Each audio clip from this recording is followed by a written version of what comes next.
Hello, this is Greg Allison with Bring Gregs coming to you on 11 November 2020 with a story to remember about those who gave plenty, our veterans.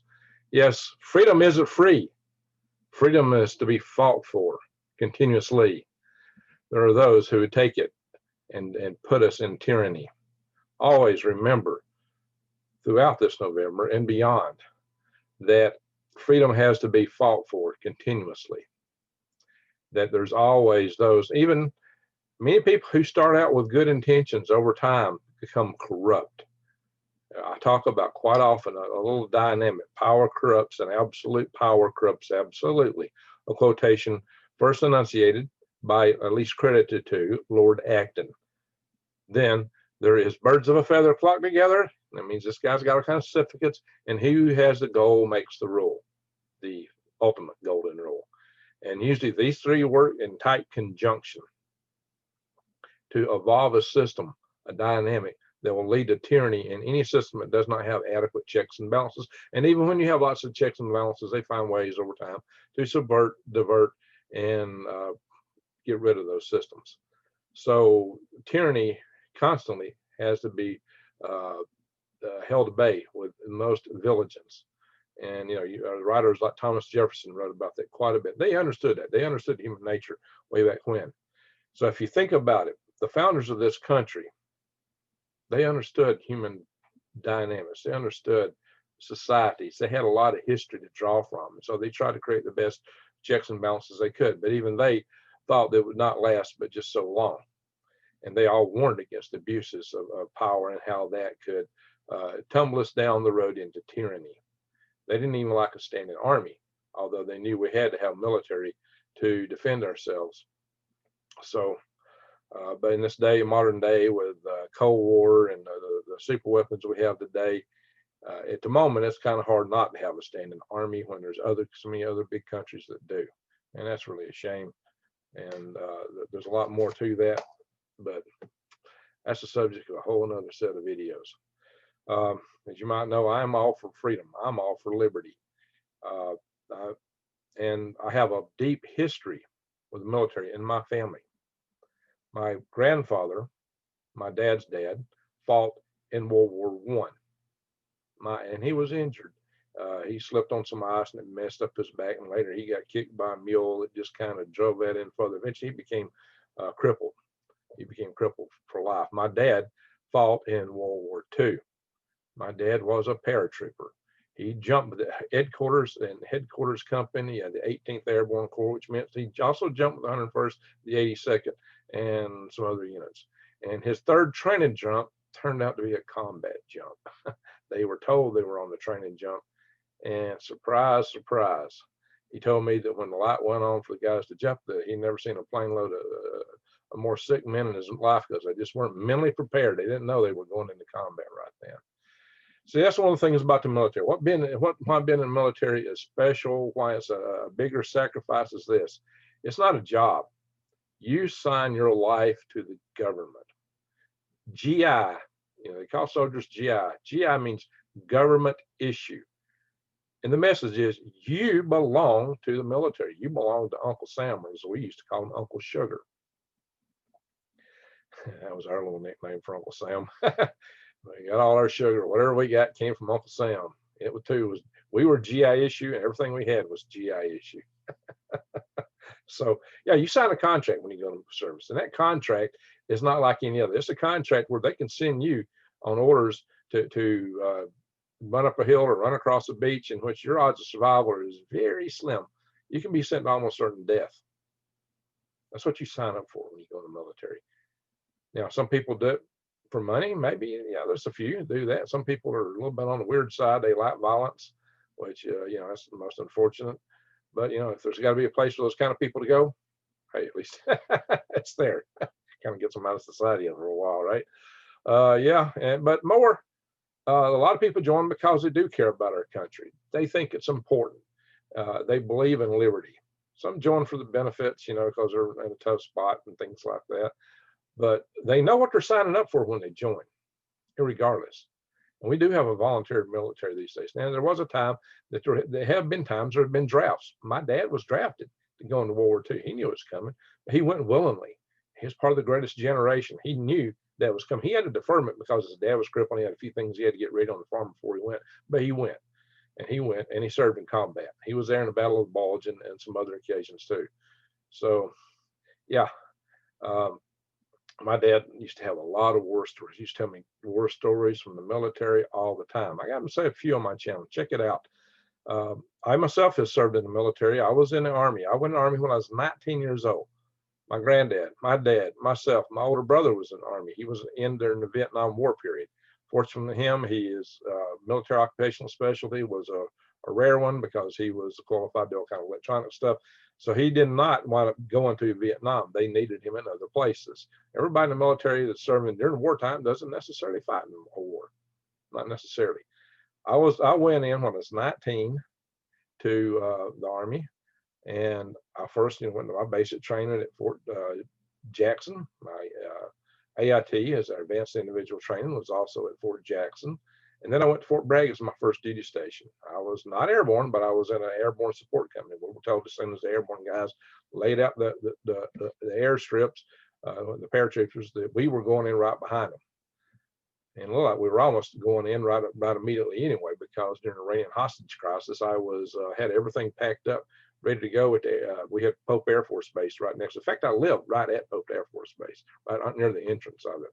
There used to be a trailer park there called Flat Side, and it was right. The trailer park was closer to the center of the airfield than either ends of the airfield. Pope Air Force Base. For those of you that know, I was in Cumberland County, just right north of Spring Lake, right north of Fayetteville. Now, during Fort Bragg's the biggest Army base, and we sent, in terms of memory, actually Fort Greeley has the most land area. That was my next duty station, but probably the fewest people. Almost nobody there. We had like 3 units, 3 companies, I believe, at Fort Greeley, and a bunch of civilians. But Fort Greeley, 1,000 miles circle, you might have had 1,000 people. Well, 100-mile circle, you might have had 1,000, 2,000 people, something like that. It was very sparsely populated, civilians and military. Just to give you an idea. It was a huge base. Now, all that aside, back to Fort Bragg.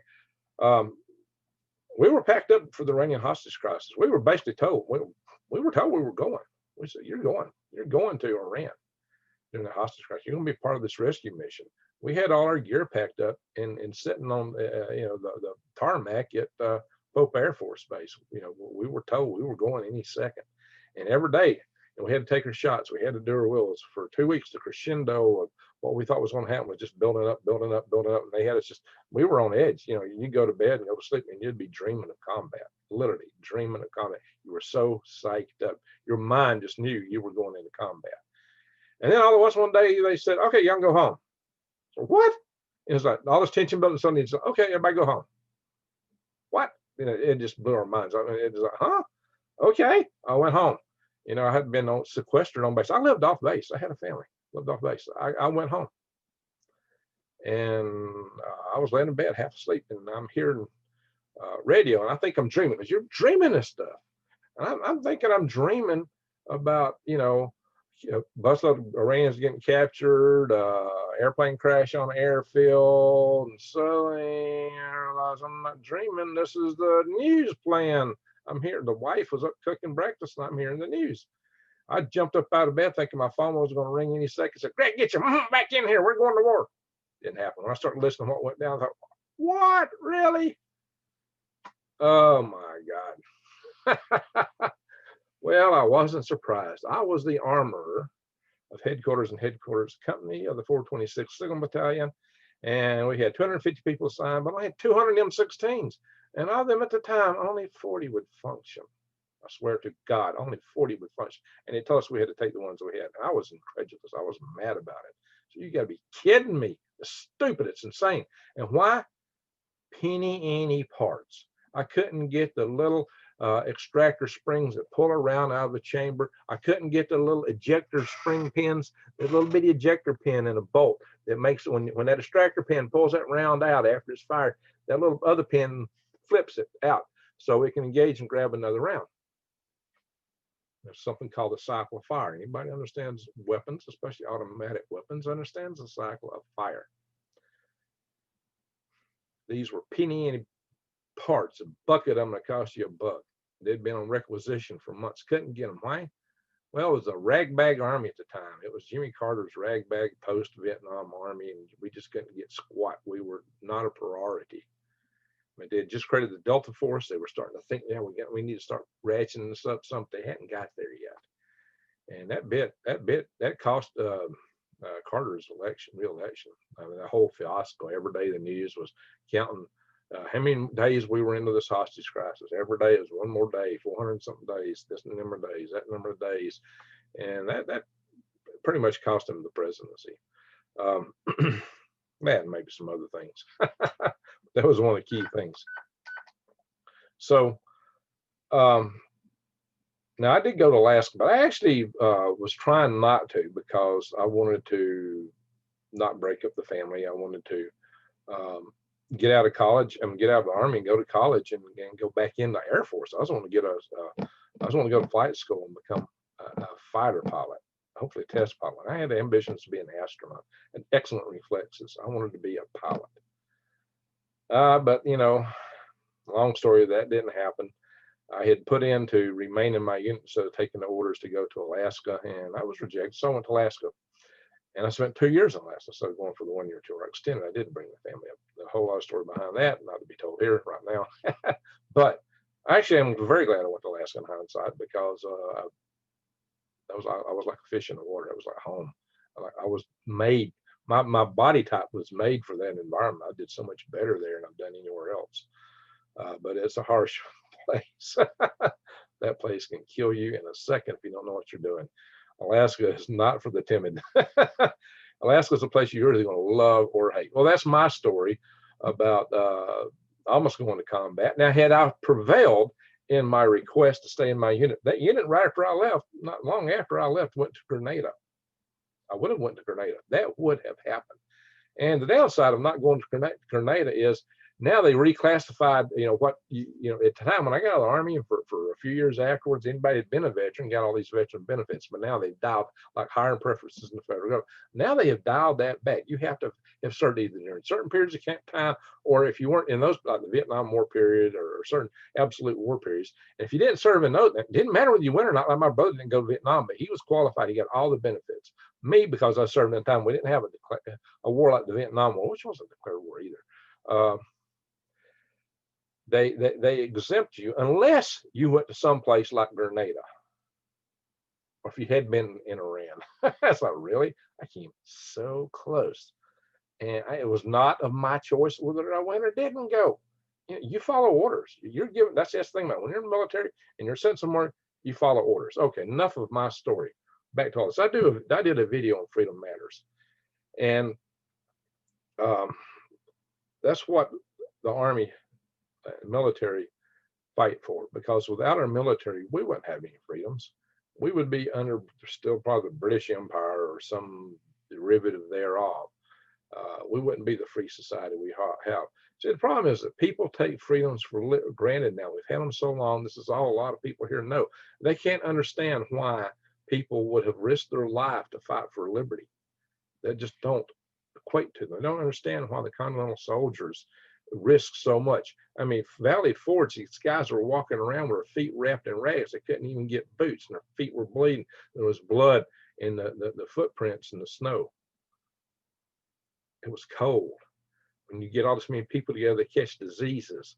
I had a great grandfather, excuse me, who was actually in the Confederate Army. He never saw any action. He died of disease before they ever got to the front line. No, he wasn't a plantation owner, had no slaves. I had another great grandfather who was born during that conflict. So that's a generation that missed on the Allison side of my family, because he was born during the great conflict. And when he was about a year old, the Union troops were running through the neighborhood of yeoman farmers in the mountains who weren't slave owners, but they were burning homes and killing, slaughtering livestock and things like that. It didn't matter. War is HELLL. Don't forget that. So this is a day of remembrance and of veterans. Veterans go through a lot. You put your life at risk when you join a military. Now, our military has been good, especially lately. The risk to individual soldiers has been a lot less. But look at all the boys that come home maimed for life. That may be worse than death in some ways. These guys come home missing arms, legs, their bodies are shattered. Sometimes they're mentally affected. And usually in combat, it does create the post-traumatic syndrome. And my father had it after World War II. They didn't know what it was back then. They didn't diagnose it. It was just there. His dad had it before from World War I. You see these things, it mess. You know, when you see people, the things happening to people that happen in combat, it's going to mess with your mind. It's going to mess with your soul. It's going to hurt. And while you're there, you're able to hide it for a long time, to cover it up, to put it behind you, to ignore it. But sooner or later, that's going to come unbagged upon you. And that is something you live with thereafter. And it's not pretty. It's rough. It's tough on people. That's why a lot of veterans have such a tough time after having done service. They're highly qualified, highly trained, highly motivated people. But holy smoke, the things they've had to see and put up with. I had a boss who was in the Special Forces, and he did several tours. He's also in reserve. He actually left to go to Iraq during a lot of things that were going on there, and he committed suicide later. I mean, it messed him up. It messed him up bad. Good man, big, tall man, huge. This guy was huge, but like a mountain. But you know, it don't matter how big and strong you are, you still got a brain, a mind, a heart, and a soul. And the things you have to do, the things you have to see will really, really take a toll. So it's rough. It's not a job. It's far more than a job. And the sacrifice people take to do this is off the charts. Now, I won't say, you know, look, most of the wars in recent history, you know, there's that adage, all wars are banker wars. And there's a lot of truth to that. But the people that join the military do so out of love of the country. They believe in what they're doing. And had it not been for them, we wouldn't be here as a nation. This nation would not exist. What would we be? I don't know. But we would be belonging to somebody else probably and under tyranny most likely. It's hard to say what we'd have today. But the Brits, the British Empire was being really hard on us. And that's why our ancestors chose to take the sacrifices. I mean, you can't understand if you don't live in a free society. I mean, if you live in a free society, you've done so for so many generations, it's just hard to fathom what the people have to endure in societies that aren't free. Why do you think Taiwan is so adamant to maintain their liberty and separation from the People's Republic of China? Why do you think the people in Hong Kong were protesting thousands in the streets? Now they're arresting them left and right. Yeah, it's people, you know, risk their lives to jump the borders, to get through the border fences, to come out of communist countries. Yet we want to run to communism in this country, it seems. It may, you know, hey, you know, it may sound all good on the surface. Oh, well, we don't have to have that kind of society. But when you get a one-party system, I don't care who sets stuff, how it gets started, it's going to go corrupt over time. And some kind of isms just only operate if they're a one-party system. They can't survive. They can't handle competition, and they won't tolerate it either. So these are things to watch out for. But oh yeah, by the way, I'm not going to show the website for this today, but you can support my channel by first subscribing to the channel and banging the update notification bell and clicking all. And check my links to support my channel, to my Patriot Supply and the True Leaf Market for seeds. Now, my Patriot Supply, look, guys, all things going in the world, if you hadn't got it, you need to be prepping. Then if you don't see that now, you're probably not going to see it. But if you're starting to see, oh my gosh, look what's happening in this country, the economy, the tensions over the elections, the international tensions, the prospects for war, the prospects our grid can go down from the sun or an MP or whatever, you need to be ready just in case. It's your insurance. You need to prep now while you can, while the prices are still amenable. I think there's some deal going on with my Patriot Supply where they're about to up the prices, but you can go to prepwithgreg.com. On prepwithgreg.com, if you go there, you can get $100 off a 4-week supply of food. It's 2,000 calories per day, breakfast, lunch, and dinner, which will make you a winner at the price it's at the moment. But I think it's about to go up. So you better check it and hit it real quick and get the deal while you can. Food prices are going up. They can only maintain. They've had really low prices for quite a while. I've just been looking, going, how they do that? Yeah, this is good food. It's real food. It's not MREs like some of us had to eat in the military. It is freeze dried to make it light and portable, and you can carry it easy. You can bug out with it. You can put these pouches in your backpack and go. You can take the buckets into your vehicle and stow. And you get all kind of other prepping supplies if you click the My Patriot logo on prepwithgreg.com. Enough said about that. Okay. I'm gonna recite to you at least part of the oath that we have to recite when we're in the military, when we go in. And I'm just going to read what's typically the first statement. I, Greg Allison, or whatever your name is, I, Greg Allison, do solemnly swear that I will support and defend the Constitution of the United States against all enemies, foreign and domestic. And it goes on. That beginning statement is common to all the oaths of office in the military, police, National Guard, elected officers, people that become officers in agencies. This is what they swear to. A lot of them don't seem to appreciate the meaning of that, in my humble opinion. But there's no time limit on that. Once you've sworn that oath, it doesn't say for the next 4 years. That's not like the thing you sign on paper when you sign up, when you enlist, or however you go in the military. This oath has no time limit. So I'm still bound to it, as are all the veterans of the United States. So it's just something to bear in mind. But that gives you some idea of the depths of the oath we take. That gives you some idea of what we sign up for. We sign up to protect the liberties herein. Also, we're taught that no one in the military should follow an unlawful order. I think it's done quite frequently. And there have been people in cases where people have been prosecuted for doing that, such as in the Vietnam War, Captain Kelly, I believe it was. And yeah, there have been some cases where things weren't pretty. People get carried away all too often in the heat of war or conflict or the passions of the time.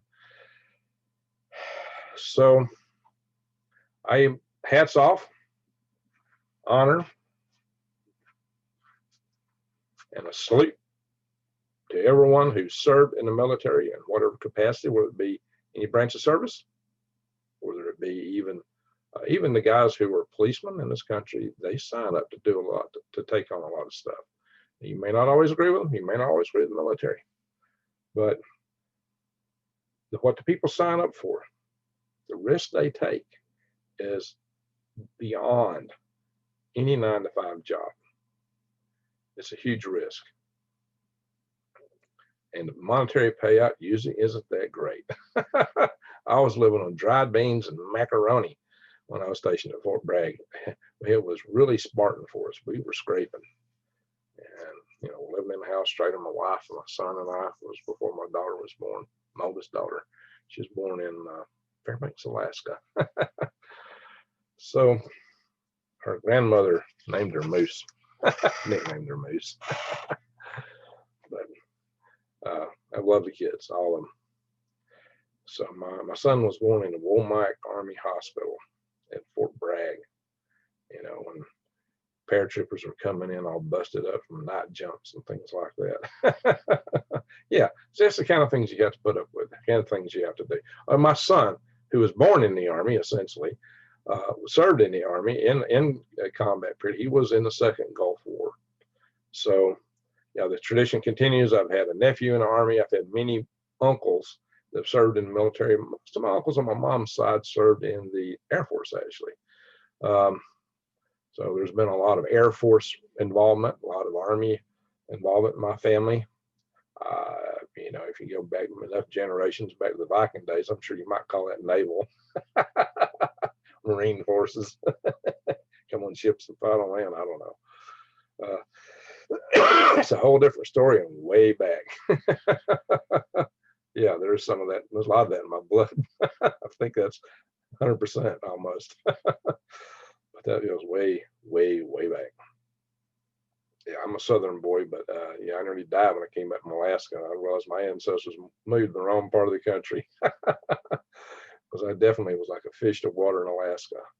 And I was, you know, if at my age now, if I went to Alaska and lived 2 years, I just wouldn't come back. I don't think I'd survive.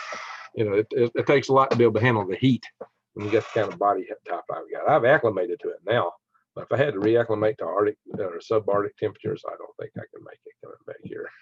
Just don't make. Yeah, I would have to maybe live in the Midwest for a couple of years somewhere.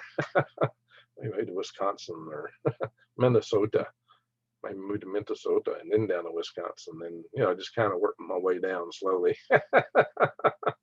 For some time in Indiana maybe, or Ohio, or then go to Kentucky, Tennessee, and then maybe back to Alabama. Maybe. Well, I'm only 8 miles south of the Tennessee border right now.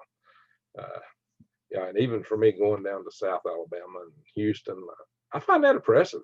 Yeah, that depresses me. The heat and the humidity. Yeah. Believe it or not, there's a big difference between North Alabama and lower South Alabama and those areas in terms of heat and humidity. I can feel it. Houston, holy smoke, in the summertime. Yeah. I got a daughter. My oldest daughter, the one's born in Alaska, lives in Houston. Well, actually, north of Houston, in that area. So, I do want to thank everyone who served. Salute. And everyone that served our country, that served our communities, that have, and there are many ways to serve. You don't have to be in the military to serve. Do something good. Go out and help your neighbors, your friends. You've reached across political aisles, any aisles of differences, race, creed, color, and show people that, hey, we're, in the heart, deep down inside, we're all the same. We ultimately want the same things. We just have different world views about what's right and what's wrong, and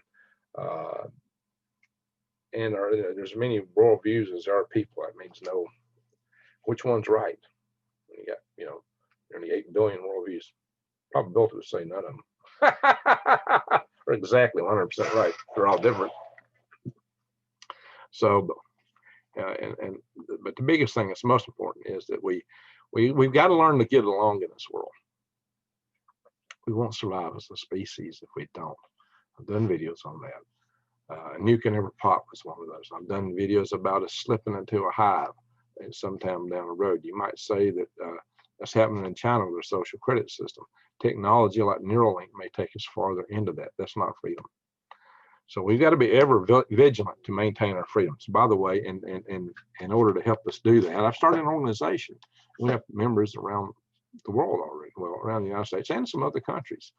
We're not charging a membership fee right now. It's we have a sign-up list. You can sign up, and we'll be sending some email out in the not too distant future. Mainly, we're working off the web right now, or off Facebook and MeWe too now. But email me at this address, halfispace@aol.com. Do have the rights to set up an email. I just haven't done it yet. For the Freedom Restoration Foundation is the name of our group. I'll set up an email with that. I'm not really saying, I'm so busy, it's just killing me. I got a group looking into setting us up a website. We do have a site on Facebook, and we do have, we just started one on MeWe, because, we figure our probability of existing long on Facebook might be a little bit risky. They like to shut things down. They don't, freedom? Oh my God, you can't talk about freedom. Like I said, the price of freedom isn't free. And there's a lot of forces today that want to take us into tyranny. So join with us. We'll see what we can do to keep this ball moving, to keep the freedom moving. And also, I do have a network of survival tribes that we're working on. And again, we got some spreadsheets, and I'm about to start approaching people and say, hey, do you want to be the tribe? Well, we already got a couple tribes started up, but I'm about to start focusing on different areas. And the people that have indicated they got property and want to start a tribe, or if they really want to start a tribe, then I'm going to start approaching them and negotiating with them, sharing with them the people that would be interested in being in a tribe in their area. And they're going to be the arbiter of who they take and who they don't take and how their tribe operates. I'm not a dictator. You know, it's up to the collectives of whatever groups come together, and primarily the property owners. And they got to watch the rear end when they're bringing in anybody else. You know, when you're bringing somebody in your place, you've got to be, you're taking a risk, a big risk. So you need to consider that accordingly. Do background checks and get references and yeah, you need to do all this stuff. Unless you, even if you think you know the person, unless you know them really well, you need to do the homework to make sure who you're getting in. Meet with them, interview them, whatever you need to do to give you that sense of confidence, because you're bringing somebody into your family basically when you create a tribe. A tribe is a family, and I really think we need that kind of thing. We need to be families. We need to be connected, and amongst our tribes we can communicate and trade if necessary, and within our own system, outside of the other systems, should they collapse or whatever else should go down. Maybe you have to take a certain number. They may say, well, you gotta have a number to trade. Well, we can still trade and barter amongst ourselves for some time, at least a little bit longer to keep things moving, I would hope. And ultimately, you know, the ultimate bug out is you just head out in the woods. I got videos of how wild edibles. I'll do other survival techniques. I thought the wild edible. I started out with wild, how to purify and sanitize water, and then I went into wild edibles. And now that I've covered those basics, pretty much I'm going to start into other topics down the road, like wilderness survival and things like that. But you don't have to be in the wilderness to know, to benefit from how to purify and sanitize water and wild edibles. Because growing the food, you know, it might be a challenge at first. And then maybe you don't live in a place you can, and maybe you have to go on maneuvers. You know, as they come around beating on people's doors. You know what I mean? So hopefully that'll never happen. I really do hope it don't come to that. But if it does, we need to be ready. All right, said enough. Once again, a lot of people in our country have sacrificed a lot. Many have paid the ultimate price. Our freedoms are paid for with the blood of those that paid that price, with those that have lost limbs and made the sacrifice. Just putting yourself out there to that. People have come home. Sometimes the guys don't have a mark on them, but they're carrying that load right here. And that is an injury. PTSD is an injury. It's very significant, very, very significant. It really wrecks people's lives. Most get over it to some degree in time. At least they're able to operate in our society, but there are those that just can't get beyond it. For some people, it's a permanent injury because you know, the soul, the psyche just don't like some of that stuff. It's a shame we're in a world where that's necessity to some degree, but if you got a country that would run you over if you didn't have it, you gotta have it. Back in the old days, if you were in a village when there were other villages were marauding, yeah, well, you had to protect yourself. And you know, some of those marauders were marauding because they were starving to death. They couldn't grow enough food where they were at. So that's one of the things I'm trying to pioneer. I am working on this habitat concept, universal habitat, that you can grow your own food out of. You make a living, grow your own food, and live out of the same home on basis of a family of 4 on a tenth of an acre, what I call a base unit. And the whole idea is if the whole world was living like this, people wouldn't be needing and wanting everything from everybody else. You'd be self-contained, self-contented. I think it would take a lot of the tensions out of the world. It would be a zero impact on the environment home. The carbon footprint would be gone, which could be a problem. I think we're going to need to add carbon to the atmosphere. So that's the downside of my concept. Dang it, it's going to take carbon out. We'll have to do something about that. You're living, you're making a living out of your home, growing all your food out of your home. The need for transport of food and goods and services is going to be a lot less. You're not traveling to go to work so much. You're not going to have the great need for highways. You may not even need a vehicle anymore. Maybe have a rental vehicle or something that's community shared or something. Of course, you can have one if you want one. I don't believe that we should mandate what people have and don't have. But you can make these homes very attractive. I would never even mandate people live in them. But I would like to make it so attractive that people couldn't imagine not living in them. That's my goal. Because your utility is going to be non-existent almost. You're not going to have tie-in. It's nothing. You don't have tie-in utilities, water, all these pipelines and infrastructure. You're not going to be having any dependencies. Oh, the system's going to hate that. They want you to be totally, completely dependent.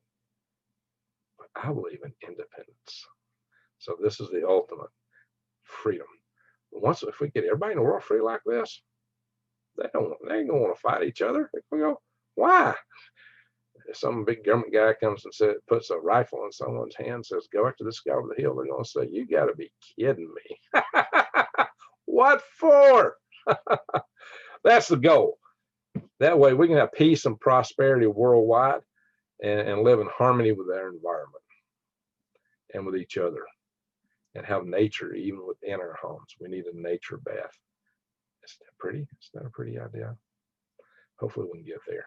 But in the meantime, we still have to maintain our liberty. We have to protect our country, our freedoms. And we don't know how that's going to play out in the upcoming years. Hopefully we can, if we can survive just 10 or 20 years, we can make this world a much better place. But there's so many challenges right now.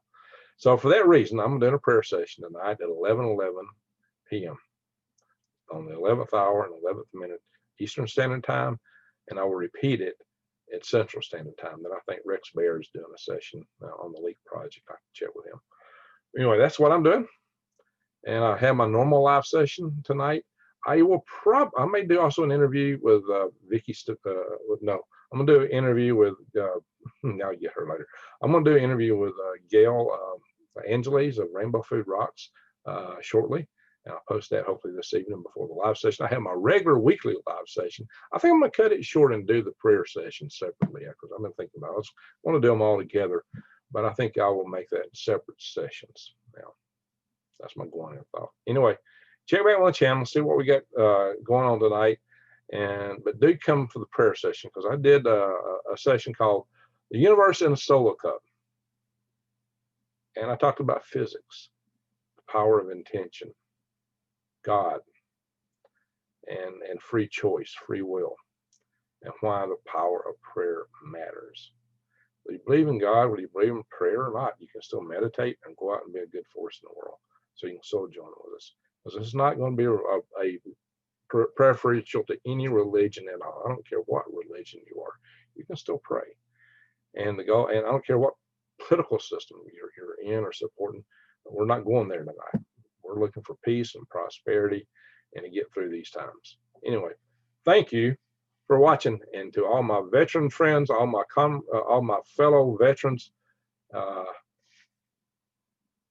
Hey, in my workplaces, I've always found it seemed like I felt a camaraderie with all the other veterans, and just so I can get along with them a little better, just because I guess we had that common experience. Kind of interesting, but thank you for your service, and to everyone else, thank you for watching.